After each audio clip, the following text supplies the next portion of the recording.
Yes, sir. It's time for another episode of Dieter and Hutch. I'm Dieter. He's Hutch. We talk football, and we have a lot of good football to talk about. Two great games today, or at least two games that I found to be highly enriching from an academic standpoint. I moonlight a little bit doing some radio, and we get a lot of calls, we get a lot of texts, and my takes going into this week were very simple. It's y'all are underestimating the Chiefs again Are because people really underestimating the Chiefs? Or yes, people? yes, they did. And we'll get into it. And the other one is y'all are way too high on the Commanders. And I'll be very blunt about this. I love Larry. Larry's a good friend of the show, all that stuff. But I asked Larry, who came on KMBR with me on Monday, I go, besides Jaden Daniels, why can the Commanders win? And then he subsequently talked about Jaden Daniels for 4 minutes. That's not good. And we saw today, obviously turnovers the issue, but They have one wide receiver, dude, and they're running out the corpse of Zach Ertz. yeah, it And was it's like I like John Bates, their second tight end, but I'm mentioning the name John Bates. That's a yeah, problem. it was And they were without their best offense, probably their best O-line. totally. I mean, but even then, like that, how big of an upgrade or downgrade Yeah, is that? Like, exactly. we're talking about Cosme. Right. Like, what? Yeah.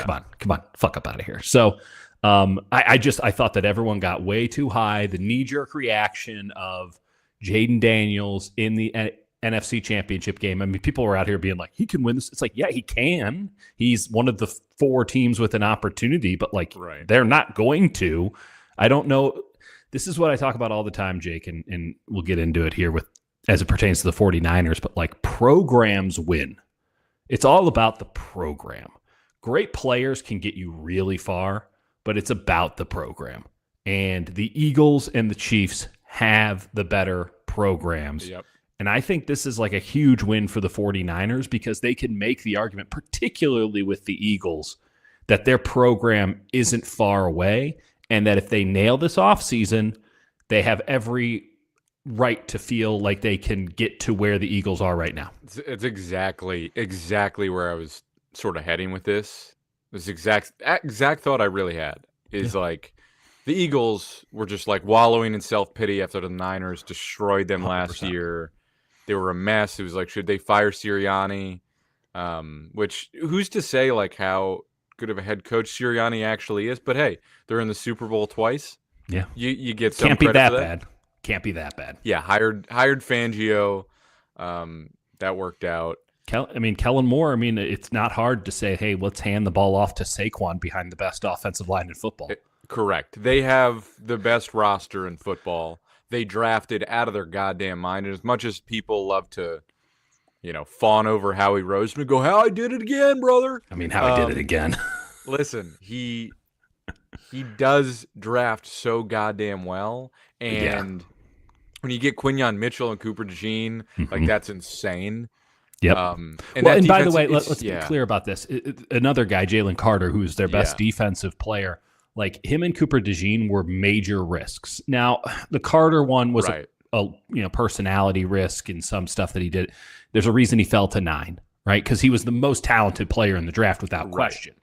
And you could have made the argument rather easily, I would say, that you take him number 1 overall because if it materialized. That was the discussion at one point. Is he was like 1 or 2, like that's what was happening. He was like easily like a top 3 pick at some point.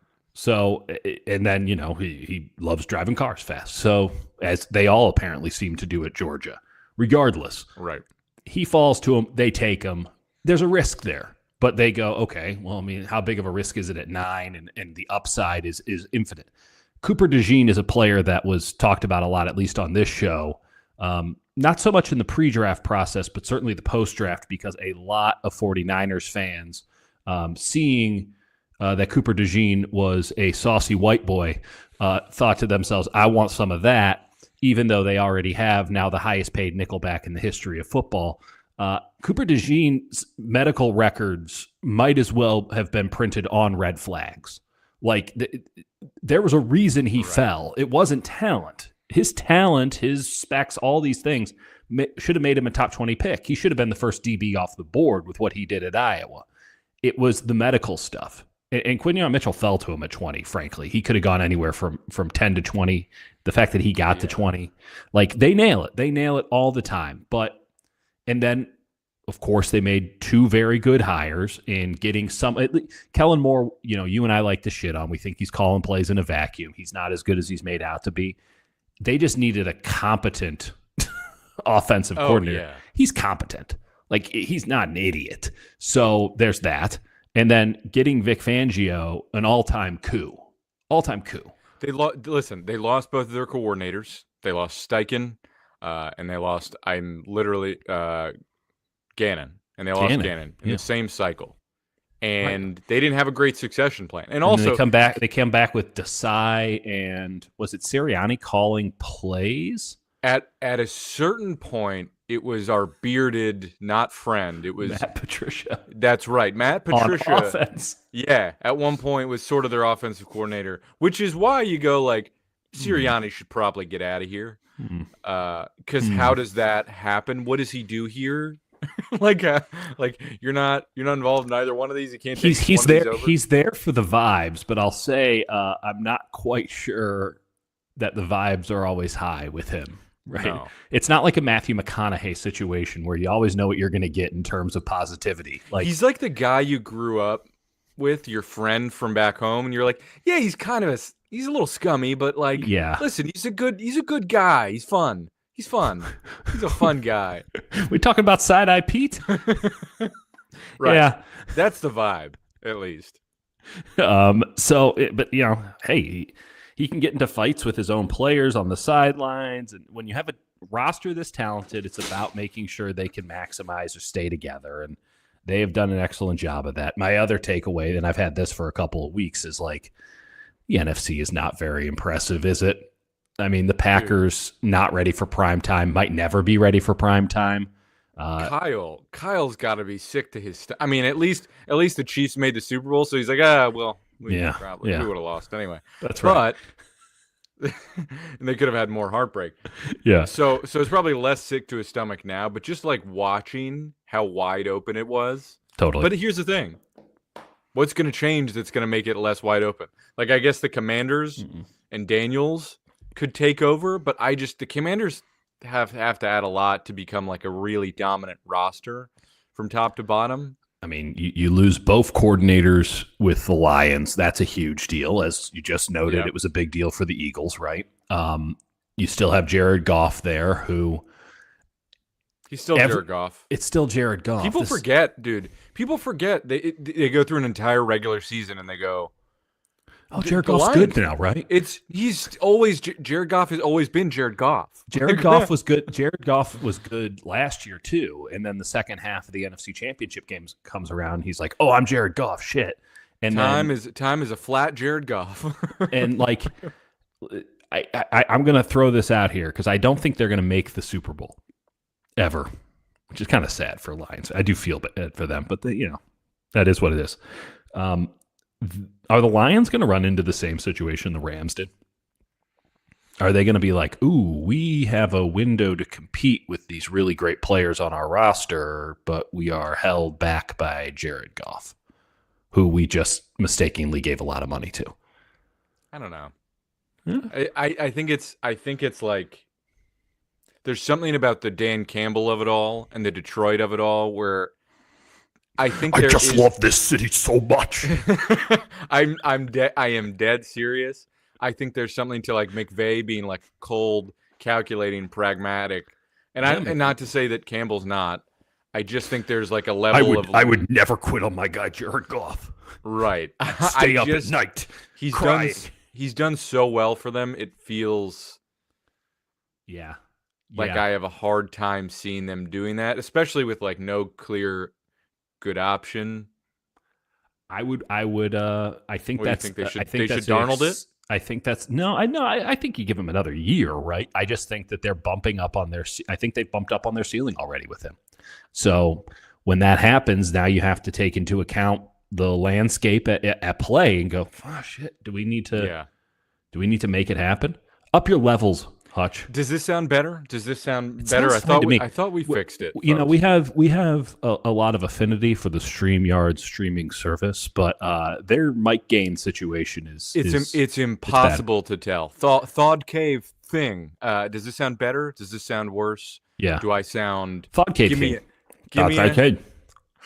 Yeah, give me a thumbs up in the comment section. Give me a thumbs up. Give me a yes. Give me a no. If you're gonna chime in, you got to do the live level check with me. But let's go back to the Eagles. Let's go back to that operation. I mean, it is very, very similar to where the Niners, like the year over year is similar. Now there is a bit of a flip in terms of they already paid their quarterback. So last year was the first year of Hurts's massive and frankly preposterous contract. Not that I'm saying that Hurts shouldn't have been paid. He had a great game today. I'm not.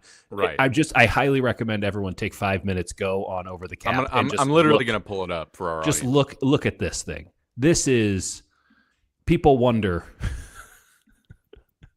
People wonder how screwed the U.S. economy is and how rich people could have unrealized tax. This is why. This is tax fraud. That's what this is. It's officially tax fraud. Regardless, that was their first year of it last year. No coordinators. Roster was still good, but the defense was banged up. They didn't have impact players on the defensive side at the same level. I mean, look at these void years. You haven't even scrolled down yet because you have some horrible ad going on the bottom there. What are you getting your tickets now to? Is that a Shen Yun ad? The Golden State Warriors, the equivalent. Yes. How do I make this thing? It's bigger? Just bottom left corner. I mean, I love a good $97 million cap hit. So this is a deal that, good deal. Good. I mean, fair market deal. But this is a contract that is made to be restructured. Pretty glaringly, somewhere around 13 and a half, 22, 31, 42, 47, and then 97.5 million. Yeah, 97.5. I also like the little Hall of Mirrors that we were doing there. I like that. Couldn't see it at all. So, when it is not just almost the season of Shen Yun, we are deep in the Shen Yun of it all. Not at all surprised that these are the Super Bowl teams facing each other. My prediction preseason was Packers-Chiefs.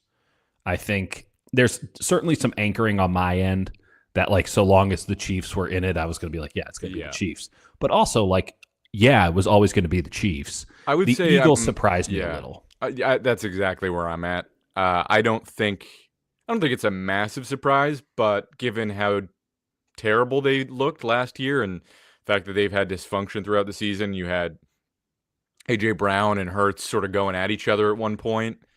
That was weird, and they've had weird vibes before, and I just I don't really trust Hurts all that much, and I don't trust Kellen Moore, and so.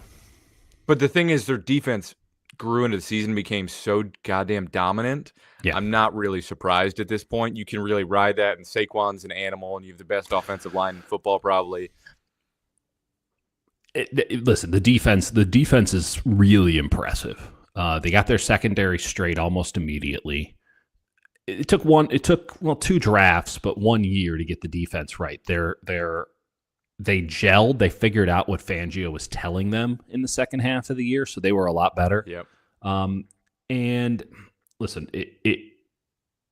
you mentioned you don't really trust Hurts. I agreed with you, and I still agree with you. I think Kansas City's going to beat them up, but that was exactly what Washington did today. They're like, oh, okay, Saquon went for 60 on the first touch. Maybe we stop that from happening again to whatever degree you can. Yep.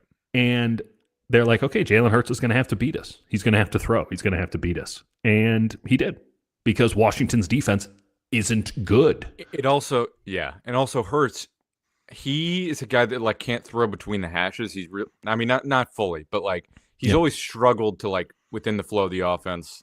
No, he's got a lot of Russell Wilson to him. He's got an inverse Jimmy G. Like he throws outside the numbers Wilson. a lot. Yeah. And he can't throw on the run. It is what it is. I think that the Eagles were it's not surprising going into the playoffs. Like they were the best team, right? Like I didn't like Detroit at all going in.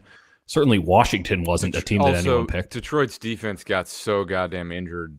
It's like it's tough. It's tough to buy into a team when your quarterback's Jared Goff and I was strictly betting against the Lions on the face of their defense, which only got worse. You got Alex Anzalone. Everyone keeps talking about Alex Anzalone. Like he's never been a good linebacker. No, he's there for the golden mane. I don't get it. But like I've watched him. I'm like he's a okay linebacker, but like I mean Lions would have gotten torn up by the Eagles in this offensive line with Anzalone being there. As soon as Aiden Hutchinson wasn't playing, and you just watched Detroit's games, and it's the same reason that I wasn't in on Buffalo today. It wasn't this anchor. Yep. It's anyone going to actually make Patrick Mahomes' life difficult? So is anyone on that line? Did Von Miller even play today, Jake? Did anyone see any defensive lineman other than Phillips who had one great play? Like, where was Epinesa? I didn't see him. I guess he played the game. Could have fooled me. The Chiefs have two terrible tackles. Now they moved Thuney out to tackle, but even then, it's like that's asking a lot. They moved their All-Pro guard to tackle for the playoffs. That's what that team had to do because they had no viable tackles, and they went up against a team that's just like, oh, there's a clear weakness, and we have no way to exploit it. It was so goddamn inevitable. It was so inevitable. And I would say what's probably – and listen, I come from a background – let's just be clear on this. Let's all hunker in. You are upset at the folks who are like anti-Chiefs. Yes. Who are like sick of it, right? And what's your point? I think it's extremely laughable. So this Chiefs hate is clearly just a manifestation of boredom or some – bizarre. I don't care for like I've never been into like celebrity culture or gossip or anything like that. We do sports, which is a totally different version of the same thing. But I don't care for this idea of if you're great long enough, we should tear you down. Particularly in sports where greatness is so difficult to achieve. And the Chiefs are not as good as they have been in prior years.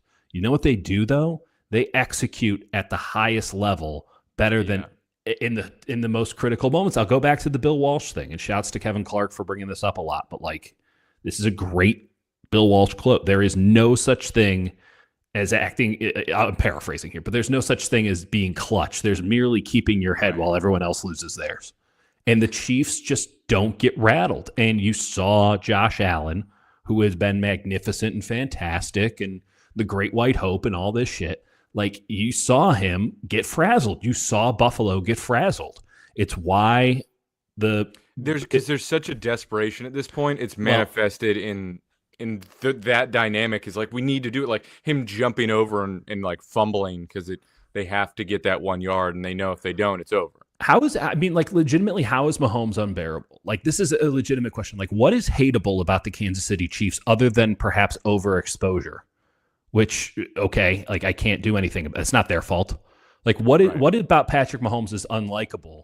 Besides, I mean, they have had a lot of like actually bad people on their roster. Correct. Those people I get, but those aren't the people for like. What's bad about Travis Kelce besides his reverse glow up? Like, for me, it's that they're so inevitable, and it's like I grew up as a Jets fan watching the New England Patriots, and I know this feeling. I'm sorry, I just got whiplash from the comment section.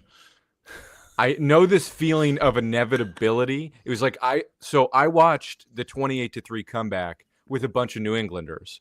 Yep. And I was studying abroad in Spain, which sounds pretty pretentious, but like this was a bunch of Boston kids, and they'd given up at halftime. We're watching the game on this tiny TV, and we go out for like beers at halftime. They're like almost crying, and I'm like, they're gonna win. I've seen this a million times. Seen Tom Brady do this a million times. This is like the Patriot, like to say that they're out of it. And so for me, it's just like this dynamic of Bills fans who are in Buffalo, who that's all you got. You're stuck inside. You're freezing. You've got the Buffalo Bills and their tragic legacy.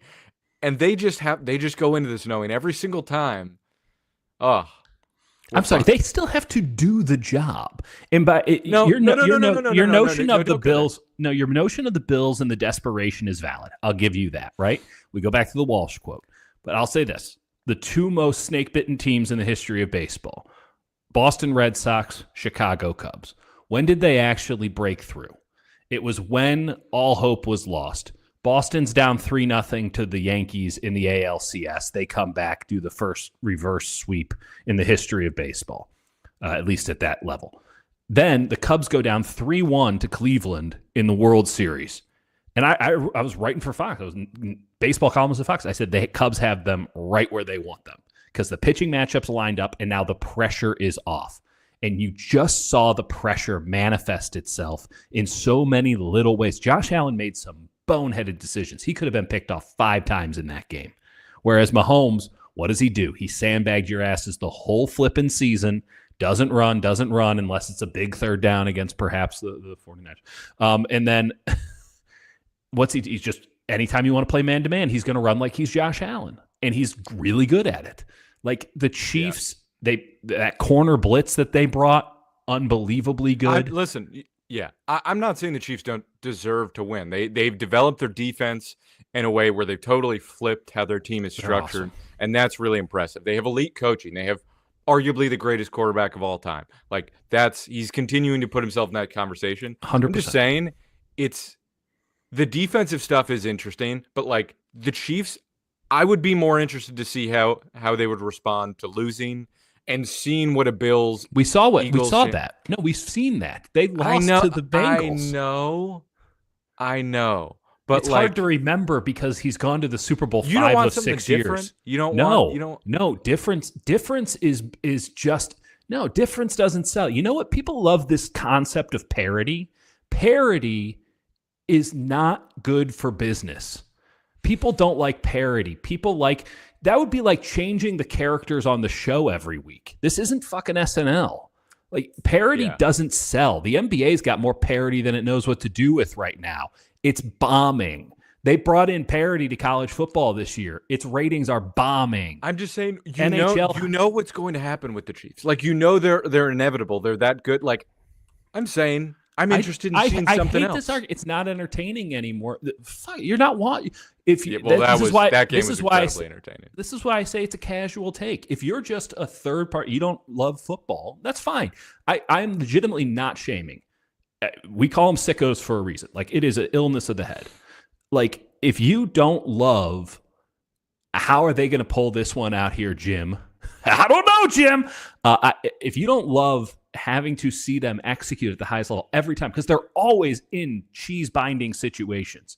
I mean, they are always. But I don't know how the Duke boys are going to get out of this one. Like, but you know how they're going to do it. That's the point. You know how they're going to do it. It's like where Tom Brady, you're like, oh, I wonder if Tom's going to make this comeback. Of fucking course he is. Correct. But like, I'm not saying that's not impressive or we're savoring. I'm just saying it's like we've seen it again and again. To imply that it would be better to see other teams do it is to undermine the challenge of actually coming through in said moments, and it's to dispute that greatness. Like, this is the issue.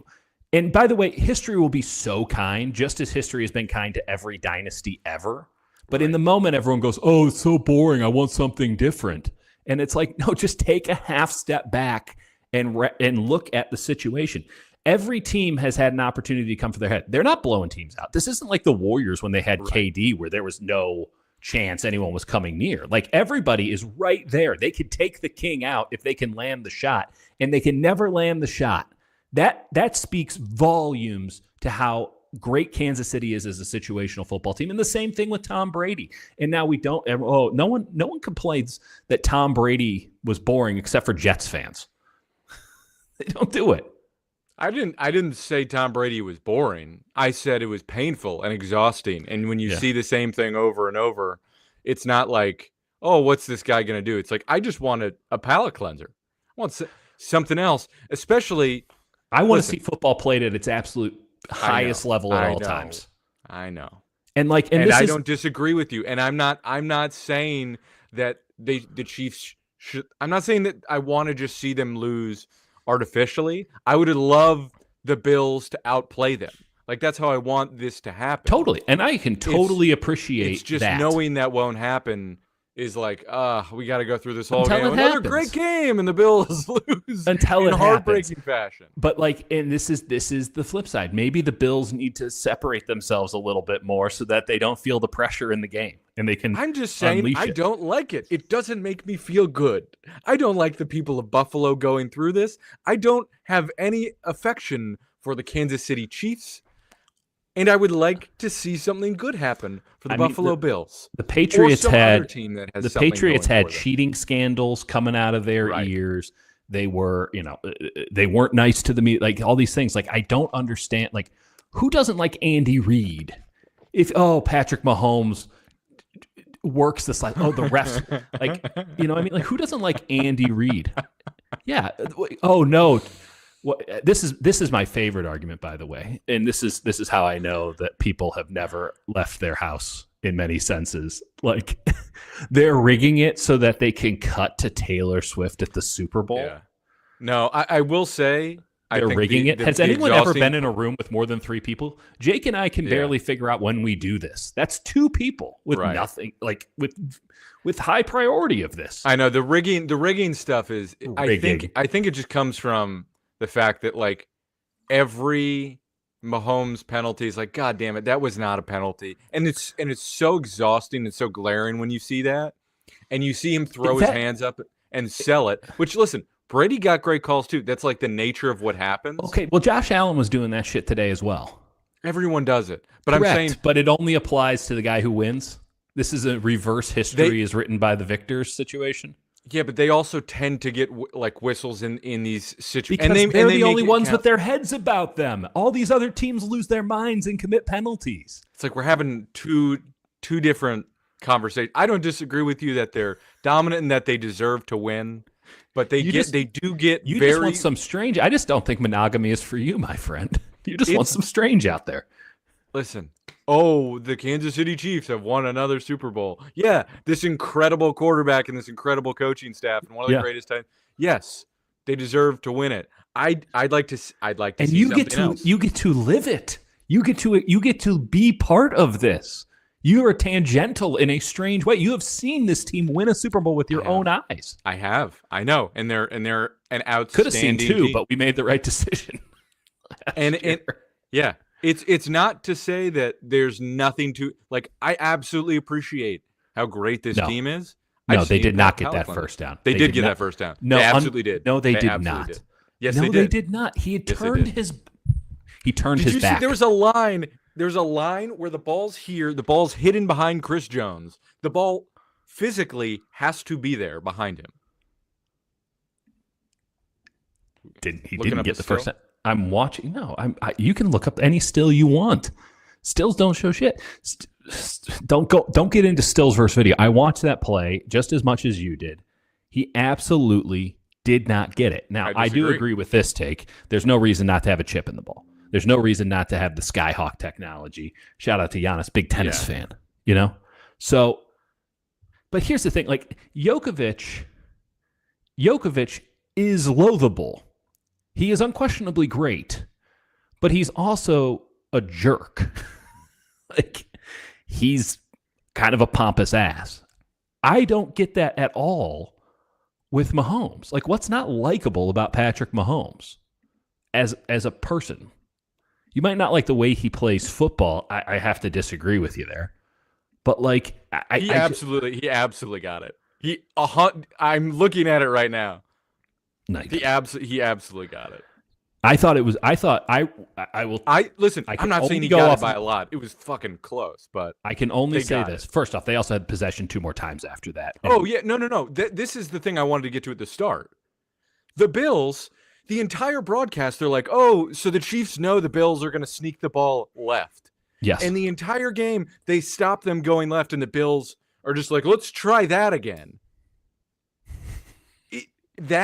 And that's to your point too, which is like the Chiefs are extraordinarily well prepared. Where like Steve Spagnuolo is one of the few guys who actively is like, let's scout how they run their QB sneaks because that's going to define this game. I love the Muppets, and you're right. Anyone who doesn't like the Muppets, you can get the fuck out. The Muppets are incredible. We got the Muppets All 22 next week, folks. We got a breakdown of Bleecker. It's all Grover. So the Muppets are incredible, and I will hear no Muppet slander. Meanwhile, as someone who sings ABCs of the Bayou every night, right. I will hear. But that like defined this thing, right? It's a team that is extremely clinical to the point of clinical and cool, right? Like maybe not in the social sense, but like you never know what they're going to do. Here's a big play on a third and short. Stuff. We're not worried. Right. We're unstressed. They've Imagine got like how great that must feel. They're running unstressed. They're running weird pistol stuff with like 3 guys in the backfield, and you don't really know. And no one is ever prepared for when Mahomes just does like, I guess I'm gonna run sprint option. It's like, oh, is he gonna throw to the flat, or is he gonna run? And then it works. I think 100% of the time, but it comes down to like that detail, right? The Chiefs were prepared for how the Bills ran their QB sneaks, and the Bills did not adapt. They did not change. And you have Josh Allen just desperately like, help, please, someone trying to jump over the pipe. Josh played that entire game worried. He played with an anxiety about him that you just didn't see in the regular season and you didn't see last week. Josh Allen has to be a big doofus to be his the full version of himself. Well, he also went full doofus. Yeah, I guess that's right. That was probably the wrong term. But he also he actually might get that first down if he's like not looking at the sidelines. That's right. He really clearly did get it. No, he didn't. It's an angle. Dieter. This is an angle that is looking directly down the line. So here's the deal. When that play first happened and I saw the ref coming down, the line judge coming down, I'm like, oh, he's too far. I mean, both me and my father-in-law were like, he didn't get it, like at the moment. And this is an area where I think instant replay does more harm than good. I'm not saying, I think they even challenged it. Like, how are you supposed to overturn that on the challenge? Because it's just a massive humanity. But this is where instant replay, you can see anything you want to see. It becomes a Rorschach test on instant replay because you're getting it from a million different angles. You're getting it, and you're not sure which one is to fit. Like, your eyes are incredible. Like, you can tell pretty much immediately in the play. And my immediate takeaway was he didn't get it, and I haven't seen anything where I'm like, oh, yeah, he got it because he turned his back. Well, also because Chris Jones is standing in the way of it. But, correct. I'm seeing where his arm is. Which is a veteran move. Cool, calm, and collected. Where his arm is, block this camera. He got it. It's close. Oh, by the way, Senior Bowl starts on Tuesday, fellas. Buddy, we're already in it. We're in it, but you know what we're really into? We're into the East-West Shrine Bowl because those good folks, they got us. They got some good stuff. We got practice film of the East-West Shrine Bowl. There's some interesting players. Ronaldo Green came out of the East-West Shrine Bowl. I want to say Isaac Arendo came out of that. No, these are good rosters. They're good rosters. Kobe Bryant. That was the guy. I got a couple for you actually from a couple days. JJ Pegues. I don't know how to pronounce this. JJ Pegues. Ole Miss D give me Fadil Diggs out of Syracuse and Oronde Gadsden Jr., the tight end out of Syracuse. He's special. He's a special route runner. Look at these fucking notes. Oh, I was watching all those one-on-ones and giving ups and downs. Practice tape is awesome, dude. I'm out on Nash Hutmaker from Nebraska. I saw him just get owned. But I am in on Warren Brinson from Georgia. I'm in on, come on, there's 3 ups there. Gerard Christian Lickenhan, the tackle from Oregon State. Didn't you like the San Jose State kid, or am I wrong? I did. You know what? I liked him. I liked him a lot when I would watch the Spartans this year, but he was not good. Yeah, he's a slant only receiver at like 6'4". Like that's no bueno. That's tough. I also Syracuse has some dudes. They have some dudes. How about Corey Thornton from Louisville, defensive back? Okay, we'll get into it. I don't even know his name. I just saw like 2 good clips of the right guard from Minnesota Whitewater. Minnesota Whitewater. You were talking about a guy from Minnesota Duluth. You were talking about Aiden Williams. I meant Duluth. That didn't pan out. Where did that come from? Minnesota Duluth. Yeah. It's Wisconsin Whitewater. He had a couple of good clips at guard. Here's one more name. Okay. Antoine Powell Ryland, the edge from Virginia Tech. This boy twitchy. There's something there. But JJ Pegues, defensive lineman from Ole Miss. I haven't even started on the other team. Yeah. That's actually not true. Sick. Elijah Huzzy, defensive back from North Carolina, has 1+ next to his name. Pegues is insane. We also have to watch. Frightening. He's actually scary. We also have to watch a wide receiver from Pittsburgh named Konata Mumpfield. What about Josh Wojciechowicz from the Colorado School of Mines? He's the long snapper. That just seems like a bit. I'll give you. I'm just going to keep naming guys because apparently that's good content these days. There is a guy named Eftim Chisholm III. Okay, Eftim Chisholm III. He's from Eastern Washington. He's a wide receiver. He's about 5'11". They didn't give him a number on the roster. I think I reverse engineered who he is because he might be really good. There's a Clemson defensive tackle, I think. Yes, Peyton Page. Yeah, he also doesn't have a number on the roster. I liked what 50. I saw. Yeah, I liked what I saw. Listen, folks, we're not well. No, never been. We're getting into it, and this tape is going to be awesome. And don't even start me on Isaiah Nayor, the wide receiver from Nebraska. Get him the fuck off my screen. Dude, I wrote a terrible expletive next to his name. Really? It wasn't. I just said fucking sucks. There's a terrible linebacker I want to say from. Can I guess? Did you? This UCLA is on the West or Cal? It's a West Coast linebacker who's he's not from Cal, I don't think. Was it? I think he's on the East roster. Was it Deshaun Pace? No. Or Kane? Actually, I liked Kane Medrano. I liked him. I got a couple pluses here. Is this good content? Are people enjoying this? I think our numbers are going. They're going up. That doesn't make any sense. They're going up. We are going to grind more East West Shrine Bowl tape. I think Glendon Miller from Maryland has a slow trigger, but I like a lot of his size. And there's their Kobe Bryant's the guy. Kobe Bryant's the guy. It Kobe hurts Bryant's me to say sick. M-I-Z, but it hurts. He's sick. Kobe Bryant's. We are not anywhere near mock draft. We can do it first 3 rounds. I can. Well, I'm not saying a full. I'm saying a Niners mock draft. You want to just do it? Oh yeah. Well, that's different. We could do one this week. Let's maybe next. We'll see. We'll see where the winds take us. Where the seas, perhaps to the Hula Bowl, which is apparently no longer in Hawaii. There's the Polynesian Bowl. I like the idea of the Hula Bowl being in the middle of the continental U.S. It's just in Iowa. You're right there. Okay, this is a great point.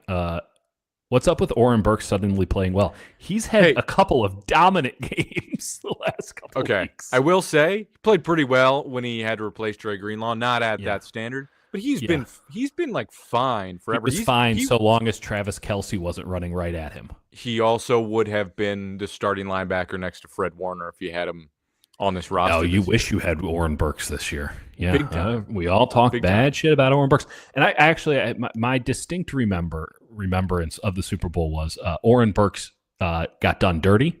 That was a tough situation for anybody, and that he actually played pretty well in the run game, but they kept attacking him in the pass game. And what are you supposed to do, Travis Kelce? He doesn't run routes. Well, he just finds what's open. And then beyond that, it's like, hey, I don't know, throw a safety his way, like help a brother out. But no, they refused to do it. Let's do it. This is a great question. I think to wrap things up. Thank tell God. us the heartless truth. Are the Chiefs going to be the first team to three-peat, or will the Eagles stop them? They're going to three-peat. I feel it. I think they're a point and a half favorites. That's my guess. We're gonna now corroborate that. It's a tough. The Eagles are tough, but the Chiefs just like if it's remotely close, they're gonna just sit there and claw and dink and dunk and take whatever. That's the thing. Honestly, they were point and a half. It's now at 2. The fundamental, like when teams started throwing cover 2 at the Chiefs a lot, they had to adapt. And what Mahomes and Kelsey and all them have figured out is like, we are going to take 6-yard, 4-yard, 5-yard passes. And we're cool with that because we are patient. How awesome. Listen, I mean this. People roll their eyes. They threw it twice on that final drive with just cold precision. Couldn't have been cooler. The Bills, of course, selling out to stop the run. And they're like, we're just going to roll out and we're just going to take 7 yards. And they just executed it. Bills also, they just didn't have the dudes. Kaiir Elam, like I know there's an obvious one, but he's been bad for a long time. Just they've had some whiff. They don't have the dudes on defense. I didn't even think they would be. DeMar Hamlin. I thought they'd be a playoff team, but I didn't think they'd be in serious contention because the roster is. The Buffalo Bills? Yeah, because the roster is not where because of Allen. McDermott's a really good defensive mind. I'm with you. And that linebacker, Milano is unbelievable. The other guy that was next to him, I can't remember his name. And then not Terrell Bernard. And then Terrell Bernard. And then 35, the corner who went out was as good as anybody in football this year. And then he goes out, and that was a tough CBS. Maybe we don't show his face, not to be, but like, hey, he just came back from a concussion, clearly got concussed again.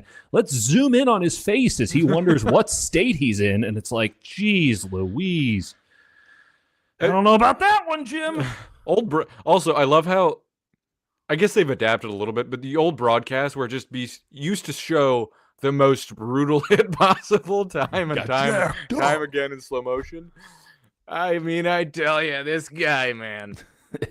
Mike Collinsworth really just becomes a Gruden. Well, okay, so we have 2 weeks until the Super Bowl. Obviously, we're going to be paying deep attention to the Pro Bowl games in Orlando because who wouldn't?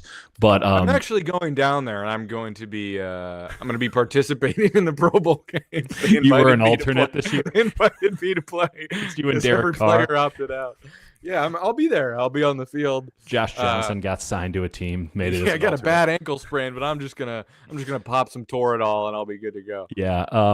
No. So we have 2 weeks to brace ourselves physically and emotionally for the Tom Brady milk toast broadcast. Oh. Yeah. So here's how we're gonna do it, folks. Okay, you ready? First off, I used to work at Fox. No love lost between me and Fox Sports, though I do appreciate them paying out the entirety of my contract after it turned out they didn't read it and fired everybody. So that was fun. But thanks for the house. But one positive about Fox compared to their peers is that they broadcast games in 4K. So here's the trick. You have to download. I presume most of you are streaming. Those of you who aren't streaming, I guess you could get in on this. You download the Fox Sports app, which is god-awful, but it does give you a free 4K stream with your login. Okay? So there's that. The second part, and I think you can do it on Tubi, which is apparently a thing people use, but Tubi will do the Super Bowl in 4K as well. It's not Freevee or... It's their equivalent, I think. Okay. So here's the thing. You need to get the Westwood One broadcast feed. That's the radio broadcast feed. You need to open it up on your laptop, connect it to your soundbar or some speakers or whatever. And then you're going to spend the first drive of the game just trying to sync those bad boys up. And then once you do, there will be no rewinding. You are locked in. You're watching live. Now, if you're doing it on the Fox app, that's great because they don't have DVR capabilities on their app because it's a shitty company. But you won't have to listen to Tom Brady yell out commands to a quarterback as they scramble. If you have the game DVR'd from today, if you listen as every time Hurts rolls out, Brady goes, throw it away. Throw it. Oh, he's like, no, that's it. No, you can't do. Oh, when Ertz dropped the ball, he's like, you gotta make that play. He's like, he's like, you gotta. I'm still waiting for the insight. Just anything. This man, he's so upset. He's so bad. He's like, no. He's like sobbing. No, the idea all you need to know about Brady is that he's vlogging his life these days. And it's like, dude, you have so much money. What are you doing? He just wants to be liked so bad that he's afraid to say anything interesting, which I'm not sure he could otherwise. Well, what happens when your career ends and everyone hypes you up and then you try something new and you're not good at it, and then you get, I think, a little insecure. Well, I think he's been insecure about a lot of things for a while. Doesn't make any sense. I mean, listen, easy for me to say. But. Well, that's the thing. You get to the pinnacle and you're like, well, what else is there? What am I supposed to do? The divorced energy is pretty intense. Oh, yeah. He's like, I've achieved everything, and now I have to go broadcast these games where he still feels like he could be out there doing it. But he can't say everything, and he's also doing the Raiders thing. But he's truly terrible at it. And it's really bad. It makes me wish that Mark Sanchez, who I do not think is good, was in the booth. But he's like vibing out. Sanchez is like sort of like he's having a good time. He's pretty relaxed. Yeah, Sanchez is always a positive guy. He's having fun. He's at a football game. He's like, hey, no one's watching. We're only on in the Minneapolis and Arizona metro regions right now. I'm on the 7th broadcast team. Like, it's him and Schlereth, who Schlereth always has like a good tidbit or two, and then drops some like MAGA propaganda halfway through, and you're like, okay. Or he's just like, this guy is tight in the rear. You're like, okay, all right, Stink. All right. Stink. You can only talk about Kyle Juszczyk for another 5 minutes before we start to think something's else. I tell you, this is a football player. He's just getting torqued. This is my favorite. He was full torqued, and it's like, is it Adam this guy in a steam bath? I'll tell you what, Adam. My nipples are just rock hard right now thinking about that run play. Oh man. So yeah, I mean, it is one of these things. Oh my God, that is a great call by Tony. Jonathan Vilma. That was all timer. Oh my God, I forgot about him. So bad. It was sort of like a training AI. That's how I remember. That's what Tom Brady is effectively like if they had ChatGPT in the booth. Oh, 100%. Just it's third down. Sometimes KB, you gotta throw the ball on third down. Sometimes you have to run it.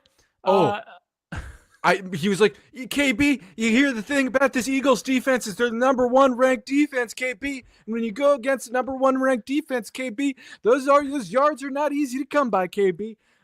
You're just like, Tom, what scheme are they running? Yeah. What are they doing to challenge the offense? And he's like, number 1 defense, KB. Wow, that's greatness. That's greatness right there, KB. That's greatness. What? He ran it for a 4-yard gain. Dude, oh, God. So I will say maybe there is some positivity to be gleaned because, like, first off, Kevin Burkhardt is like one of the nicest dudes on the planet. I hate that SNY legend. SNY legend. Started off doing, like, hot dogs. There's only a few people at Fox that I left with, like, an immense respect for, and one of them is Kevin Burkhardt. If I'm being objective, I don't think he's the best play-by-play guy, but, like, I will overlook all of that by the fact that he's just like a mensch amongst menches. Yeah. But my God, the GOAT LLM that they got going on with Brady. And here's the only upside. We're going to get to hear him work through some emotions with his therapist live on the air as Patrick Mahomes makes a rightful claim to his throne in real time, and he's going to be like, that's greatness, Patrick Mahomes, KB. This guy's really good, KB. Yeah. He's not better than me. That's stuff I couldn't do, but, let's see it when he's got 7, huh? No, that's not how it's going to work, Tom. I will say there's something that happens when, like, it's actually an inverse thing, because I'm thinking of, like, when Brady comes... better help. Well, because Well, Tom, some sketchy stuff there. Sketchy stuff there. I don't know about that. Do you want to tell the people about off air? We can do. I don't want to better get in any. Wow. But meanwhile, I thought I was making the right move, turning down betting sites for advertisements. It turns out everything's cursed. It's like people that are like, I'm invested in stocks that are non-oil. It's like, baby, everything's oil. There's oil in all of it. But it's like the dynamic. This guy's been watching Landman on on Paramount Plus. A show I only know about because Tony Romo had to sit but we are watching Severance. I love Severance. I haven't watched the second episode yet. Don't tell me about it. Second season or second episode? Oh, second season. Yeah. So here's the thing with Severance. I'm not giving away anything. This is a external thing. I was certain that Severance was done. And I'm pretty sure it was done. And that's the only show that my wife has ever been like, I will kill somebody if I don't find out what happens. She was so pissed. She hates cliffhangers. She cannot handle them. And for me, that show, by the way, if we're just gonna go all in on full weird and just better help this thing. Yeah. The best show that's been on TV. So you. I know exactly where you're going. You and I both love Shogun. Oh yeah, Shogun's great. Some of it was like wasted. It got a little weird. There was a little, Listen, it was like, I bought a surround sound system for Shogun though. It was sick. That shit was on fire. I needed those beheadings in full 360. I don't need any more Shogun, but it's good.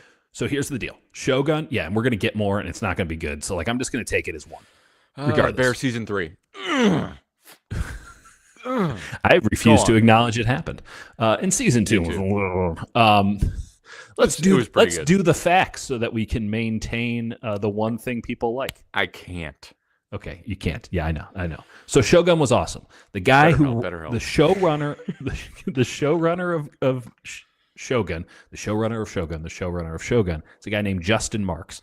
The first show that Justin Marks did was a show called Counterpart with J.K. Simmons as the lead actor. Unbelievably good. Counterpart. I don't know if you can find it anywhere, but you come see me. I got them on a flash drive. Ooh, it looks like now Apple TV, you can purchase it for $199. Oh, I have purchased them. Don't get it. So here's the deal. They were on Prime. Okay, it was on Prime. I was watching this right when this was a couple of years ago. So when my daughter was born, we were all you just hang out. You don't do anything but you watch TV. And so when that goes down, I'm watching it on Prime. It was a Starz show that they canceled because Starz then wanted to become like women first. They wanted to become the Oxygen network of premium cable. Within 3 months, they're like, that was a terrible idea. And now they're like, what if we were Action? And I'm like, what if you had kept Counterpart on the air? So Starz had their deal with Prime. Prime has it on. Halfway through the show, they pull it off of Prime. And I'm like, I will kill somebody if I don't know what happens in Counterpart. So I bought them all. Like, it's the only show I've bought in years. No regrets whatsoever. Counterpart, 10 out of 10. No notes. Even better if you have some basic understanding of East and West German politics in the 80s. Great stuff. By the way, physical media, I'm an old man. I have a DVD VHS player. That's what I bought. Whoa, you have a VHS player? It's a double. It's a double. It's DVD and VHS. Yeah. Do you have any VHSs? Awesome. Oh yeah, I got a bunch. What do you want? I got which is the one with it's like U.S. Marshals. Sort of. Bring it back. It US sort of Marshals? kind of concluded. I will pay money. Get the Kickstarter going. U.S. Marshals with Tommy Lee Jones? Yeah, I got that one. Why do you have that on VHS? I also have Criterion Collection copies of Seven Samurai. What's the one? Thief with James Caan. R.I.P. By the way, and one more I got for you. That folks, sick movie, Stalker. It's not like a thriller, like an action thriller. It's more of like a psychedelic USSR era thriller by Tarkovsky. It's awesome. What's it called? Stalker. But it shouldn't be titled that, but it's absolutely incredible. Okay. I'm going to get one more takeoff. All right, and then we'll be out of here. Okay. It's a great it's a San Francisco movie, right? I moved to the Bay 10 years ago. I go home for a bit to Chicago. My dad's like, I don't know what to do with this guy. Some 25-year-old dickhead. Fuck, 26. Like, I don't know what to do with him. Let's watch like a great old movie. He's like, oh, San Francisco. Let's watch The Conversation with Gene Hackman. It's considered like one of the greatest movies of all time.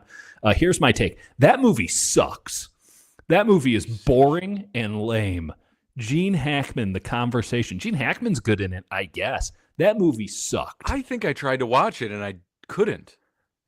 I don't understand how that can be held up as a great all-time film. That movie was bad. You want to know a better San Francisco movie? Sure.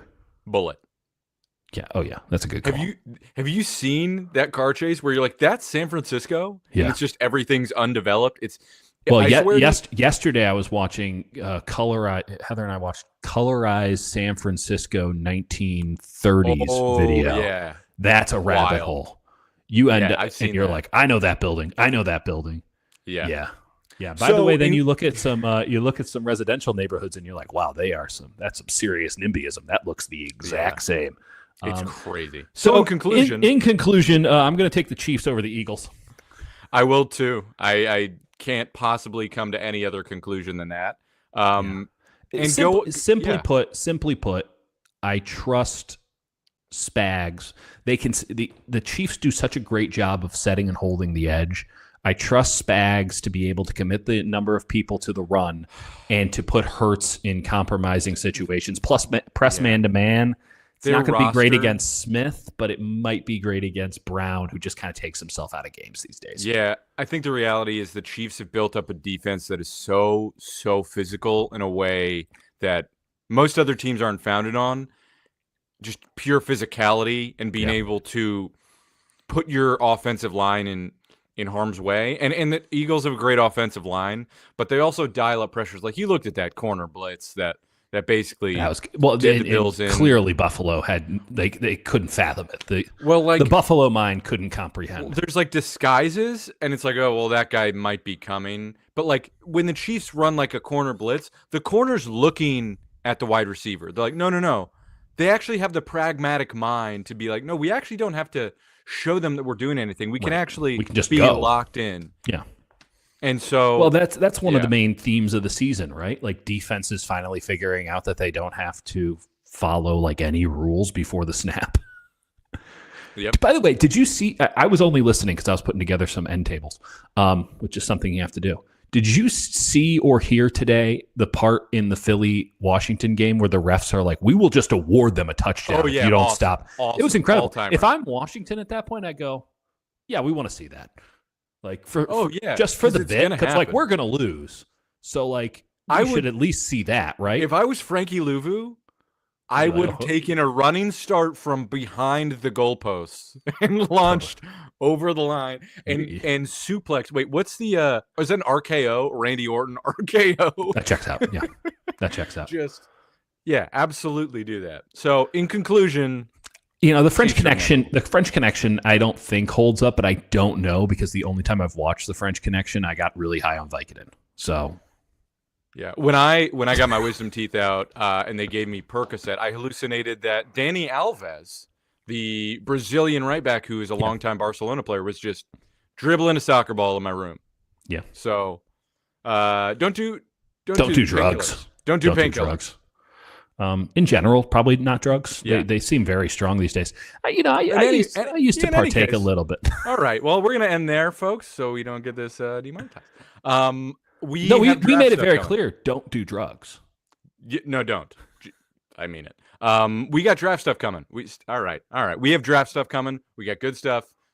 Leave comments if you want us to cover a particular topic or whatever, or a particular player. You want a full player breakdown? We'll just do them. If you want to subscribe to the channel, and become a sicko, if you do that and you say, "Hey, I'd like a full breakdown of this player," we will give you a full breakdown of that, like far too detailed breakdown of that player. We have absolutely no conscience about this. We will do it because I have notes here on Fadil Diggs, so clearly it is not beyond us. Nope. No, nothing's beyond us. All right. On that note, we're getting out of here. I appreciate you folks. Like, subscribe, whatever. Have a great night. Talk to you later. Bye.